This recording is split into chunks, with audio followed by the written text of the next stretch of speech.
Okay, everybody, welcome back. David Ansardi here. I'm going to, all right, here we go.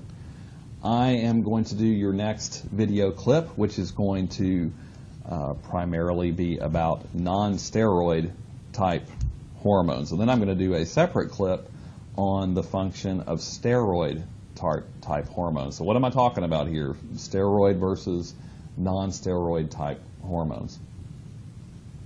Well, let's talk about steroid hormones first, because we've all heard of steroids before. Steroid hormones are chemical messengers produced by endocrine glands that are hydrophobic and derived from cholesterol. So they don't like the watery-based fluids of your intracellular and intracellular spaces. They are fat-loving type molecules. Here's what cholesterol looks like. It's a chemical structure mainly made of carbons and hydrogens that are linked together to form these little ring-shaped structures. That's cholesterol. And any type of molecule that has lots of carbons and hydrogens in it, that's a hydrocarbon, those tend to be hydrophobic. They love fats. So that's cholesterol. And then your steroid type hormones are derived from these very important molecules. So there are some additional atoms that are added to cholesterol to make different types of hormones. Your steroid hormones include things like estrogen and testosterone. Testosterone, your male sex hormone, can trigger muscle growth, which is why bodybuilders take steroids to promote muscle growth and fat loss as well.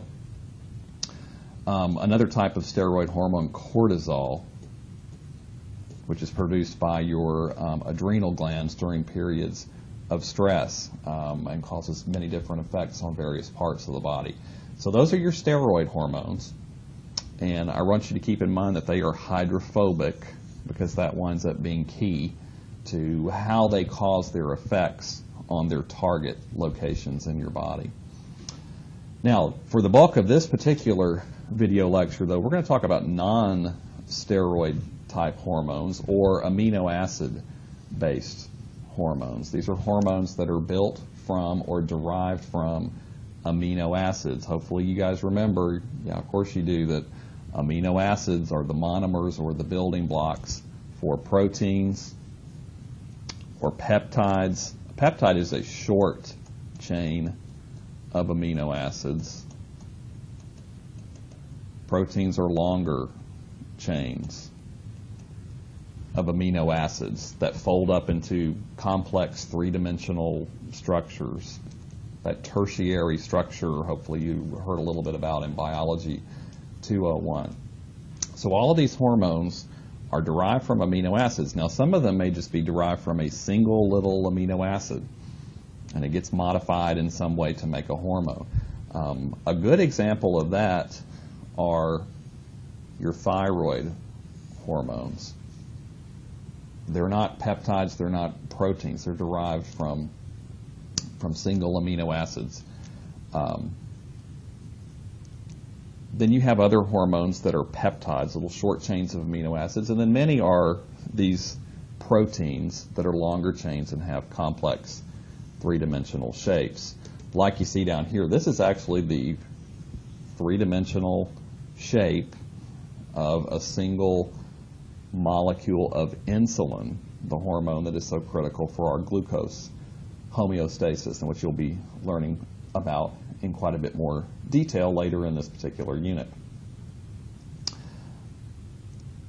Almost all of your non-steroid hormones are hydrophilic molecules. I'm going to erase some of this scribbly scratch here. Hydrophilic versus hydrophobic over here for your steroid hormones. That's important to keep in mind. There is an exception, though. Your thyroid hormones, even though they're derived from amino acids, they're derived from a hydrophobic type of amino acid, and so therefore they are also hydrophobic, which means the way they exert their effects or cause effects on their targets is more like how the steroid hormones function. So keep that in mind as we go through these two video clips.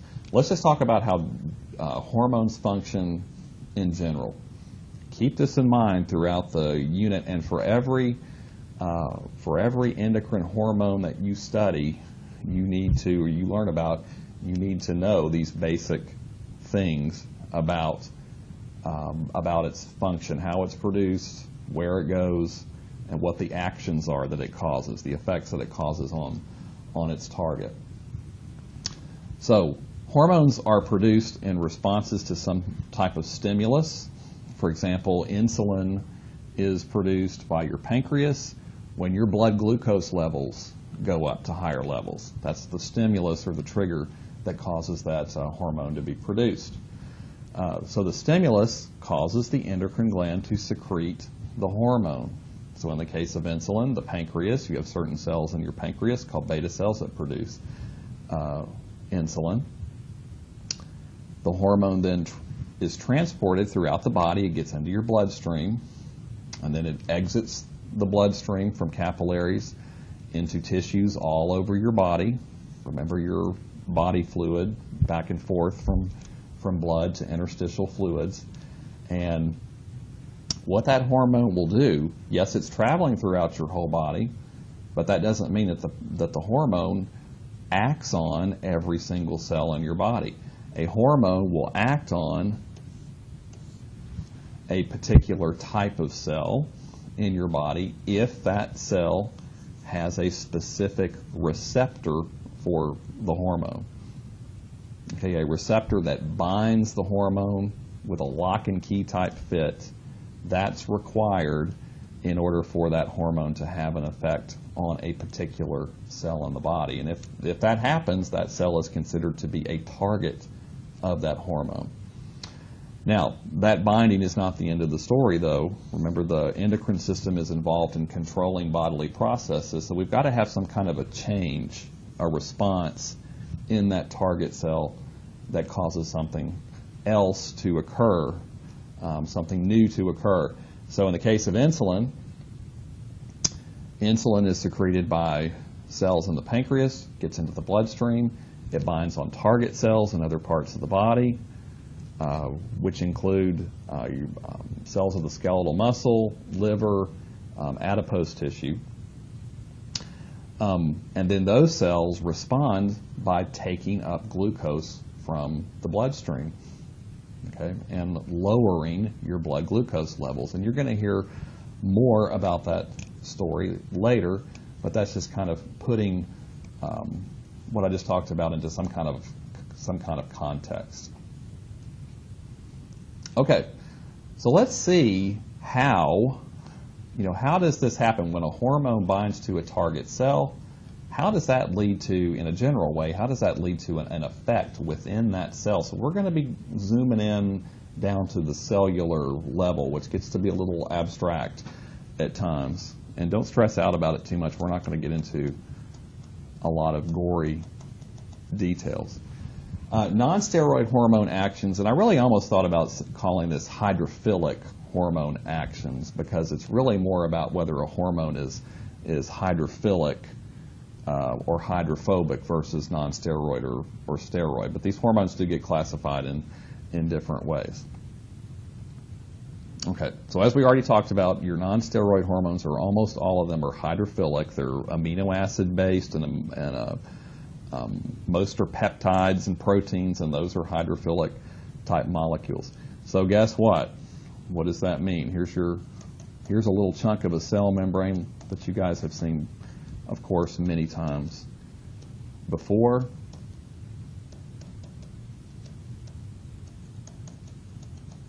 If you have a hormone that has been secreted by an endocrine gland, and it is a hydrophilic non-steroid hormone, and it's out here in the extracellular fluids, it cannot make it across the cytoplasmic membrane of a target cell. It can't diffuse through that phospholipid bilayer, can't get through all these fatty acid tails here of the membrane. So what that means is these types of hormones in order to start to have an effect on a target cell, they have to bind to a cell surface receptor. Okay, so these cell surface receptors are membrane proteins. And individual cells may have thousands and thousands of copies of different types of receptors for different types of molecules floating there all through their cell membranes. Not all cells have the same receptors. Okay, so for a particular hormone, that cell will only bind the hormone if it has the particular receptors for it. So for example, if this is insulin right here, this little red molecule here, insulin is only going to bind to the surfaces of cells that have insulin receptors in their membranes. Cells that don't have insulin receptors will not bind insulin, and insulin will have absolutely no effect, at least directly, on those types of cells. So once a hormone binds to its, once a hydrophilic non-steroid type hormone binds to its cell surface receptor, that is the first step in a series of events that causes that cell to respond. And so let's take a look at how that actually happens. And this is a diagram from your textbook, and there is quite a bit of complicated language here. I'm going to kind of walk us through this. You don't need to learn the nitty-gritty details of what this diagram is showing, but you do need to walk away with the bigger picture that I'll discuss here at the end. So let's see what's going on here.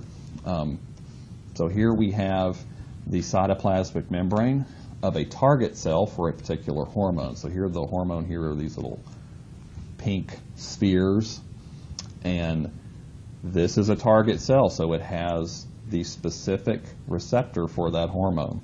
So the hormone binds to the receptor. They fit together, lock and key type fit. Once that happens, okay, the hormone doesn't get across. It can't go inside the cell and do anything. So here's how it actually can trigger an effect. What happens in the case for many hormones is once the hormone binds its receptor, there are other proteins along the inside there of the cytoplasmic membrane that are called G proteins. And again, don't worry about the nitty-gritty details here.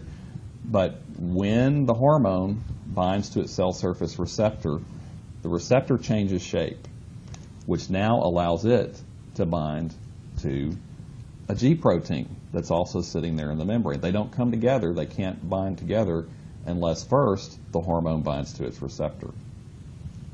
The next thing that happens, this G protein here binds a GTP molecule. GTP is like ATP. It's an RNA nucleotide, but it has, instead of an A or an adenine base, it has a G or a guanine base. Okay, the G protein will not bind to GTP unless it has first bound to the receptor molecule that has bound the hormone.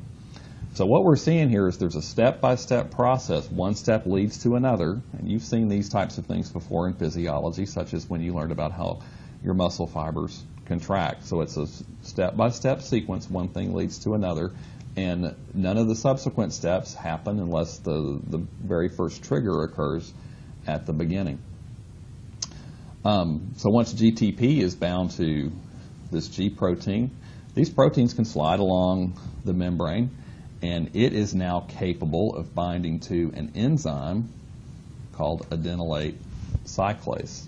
So this is enzymes. Almost all enzymes are proteins. This is sitting there in the membranes of your cells. It's not active. It's not doing anything though until a G protein bound to GTP binds it. Those two come together. Now this enzyme is active. And what it does is it takes ATP molecules and converts them to another type of molecule called CAMP. That stands for cyclic AMP, adenosine monophosphate. So it just changes the structure of ATP, rearranges some things, gets rid of a couple of phosphates. You don't have to worry about those details. And now these cyclic AMP molecules are going to lead to additional effects inside the cell. Okay, so let's take a look at what happened. Hormone bound to the receptor on the cell surface. We went through a series of steps, and we ended up with cyclic AMP molecules on the inside of the cell that were not there before. These cyclic AMP molecules are an example of what's called a second messenger. Okay, so they're going to continue to carry this message or this signal of the endocrine hormone into the inside of the cell. The hormone itself could not get across the plasma membrane. So it needs to trigger the generation of this, what we call a second messenger, that's going to now cause responses inside the target cell. So it's transmitting that message from the hormone. And what they're showing you here on the diagram is when cyclic AMP is produced, it now triggers inactive enzymes, so enzymes that are floated, called kinases, that are floating around in the cytoplasms of your cells in an inactive state, kind of like those blood clotting factors that float around in your bloodstream in an inactive state. They now become activated. They become active enzymes. Enzymes are chemical workhorses of your cells that can lead to all types of responses. So depending on the hormone and depending on the second messenger, depending on the target cell, this can lead to activation of other enzymes. It can cause the cells to start secreting something that they weren't secreting before. It can cause ion channels to open. It can cause cells to divide, etc. So, and then we're just looking at this in kind of a generic way right now for how these types of hormones cause effects on their target cells. There's a whole lot of variety in what those actual responses are. Another key feature of non-steroid hormone actions is you have tremendous amplification that occurs. So you can have just a little bit of hormone here binding to maybe just a few receptors on the surface of that target cell. But what happens is whenever that happens, that's going to lead to activation of these enzymes. These enzymes can be reused over and over and over again.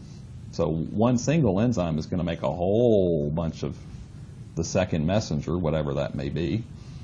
And then these guys can each activate a whole bunch of these other enzymes that are going to lead to the responses in the target cell. So you have amplification from a little bit of hormone to a whole bunch of these activated enzymes that are going to cause changes in our target.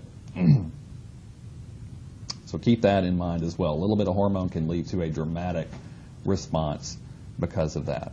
So again, don't get too freaked out over the details, but do understand that a hormone binding to the cell surface leads to a cascade of events, triggers the formation, the production of these second messengers that continue to carry the signal inside the cell, and those are the little guys who ultimately lead to these big responses that the target cells can make.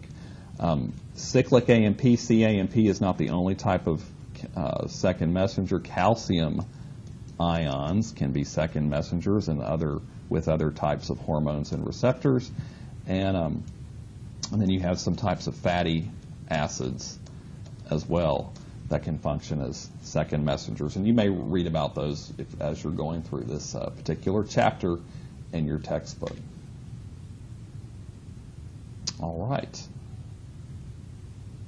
My slide is slowing down here. I believe that is the last slide, though, for this particular lecture. The next one will be on steroid hormone action. So I will see you back for that one.